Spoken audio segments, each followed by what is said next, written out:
Malam itu, hujan rintik turun di sebuah gang sempit daerah Tambora, Jakarta Barat. Di antara suara genangan yang diinjak dan klakson motor, seorang anak laki-laki berusia 15 tahun tengah memanggul karung plastik berisi botol bekas. Bajunya basah, sepatunya berlubang, dan tangannya memegang senter kecil yang baterainya nyaris habis. Namanya Satria. Tak ada yang mengenalnya. Ia bukan siapa-siapa. Ia hanya satu dari ribuan anak jalanan yang hidup dari sampah, mengais rezeki di antara sisa-sisa kehidupan orang lain. Ayahnya meninggal karena sakit keras yang tak sempat diobati. Ibunya lumpuh. Dua adiknya masih kecil. Sejak kelas 5 SD, Satria berhenti sekolah dan mulai memulung bersama ibunya yang hanya bisa duduk di atas kursi roda kayu buatan tetangga. Setiap hari, ia berjalan sejauh 6 km dari rumah petak menuju TPS, tempat pembuangan sementara. Tak ada cita-cita, tak ada motivasi. Hanya kewajiban untuk bertahan hidup. Tapi di balik lelah itu, Satria diam-diam menyukai satu hal, membaca koran bekas yang ia pungut. Ia tak tahu siapa yang menulis, tapi tiap malam, setelah menimbang hasil rongsokan, ia duduk di pojokan rumah dan membaca berita-berita lama dengan mata berbinar. Ia menyimpan koran dengan cerita tentang orang sukses, tentang pengusaha, dan tentang Indonesia yang katanya sedang maju. Satria belajar diam-diam. Ia menyalin kata-kata sulit ke kertas bekas. Ia mulai mengerti apa itu logistik, apa itu ekspor, apa itu efisiensi. Kata-kata yang jauh dari dunianya. Tapi ia percaya, kalau ia terus membaca, suatu hari ia bisa keluar dari lumpur ini. Di usia 17, Satria mulai bekerja sebagai kuli angkut di pasar. Ia kuat, ia jujur, dan yang paling penting, ia cepat tanggap. Seorang pedagang sayur melihat potensinya dan memperkenalkan Satria ke seseorang bernama Pak Margo, pemilik gudang distribusi sembako kecil di daerah Kalideres. Pak Margo memberikan Satria pekerjaan, mengangkut beras dan minyak dari truk ke gudang. Gajinya kecil, tapi tetap. Dan yang lebih penting, Satria kini melihat bagaimana barang berpindah, data dicatat, dan sistem distribusi bekerja. Setiap malam, Satria mencatat apa yang ia pelajari. Ia membuat peta kecil alur logistik sembako, menyalin nomor truk, menghitung lama waktu bongkar muat.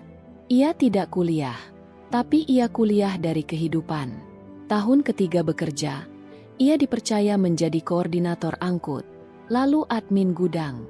Ia belajar komputer dari anak Pak Margo, belajar Excel, email, dan perlahan membuat sistem pencatatan sendiri.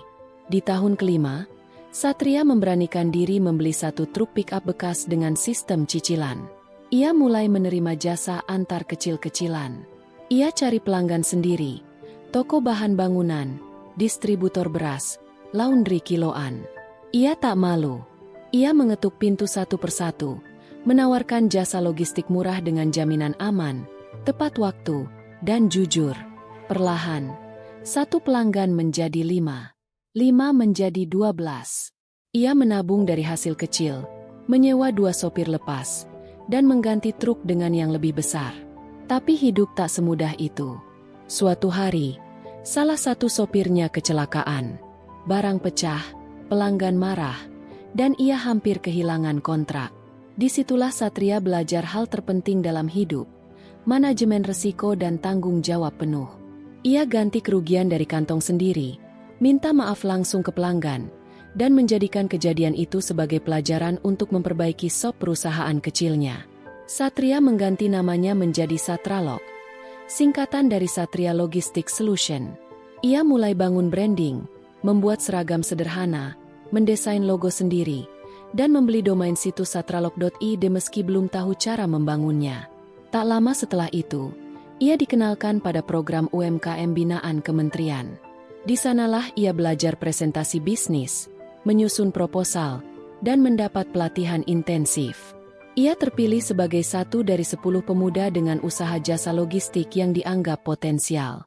Ia menerima modal bergulir 50 juta rupiah. Bukan untuk foya-foya, tapi langsung membeli unit motor box dan sistem tracking sederhana untuk pelanggan. Di usia 26 tahun, Satria memiliki 1 kantor kecil di Cengkareng, 6 armada, 2 truk engkel, 3 pick-up, 1 motor box, 17 karyawan tetap dan 6 freelancer. Sistem tracking manual berbasis spreadsheet, kepercayaan lebih dari 70 klien tetap.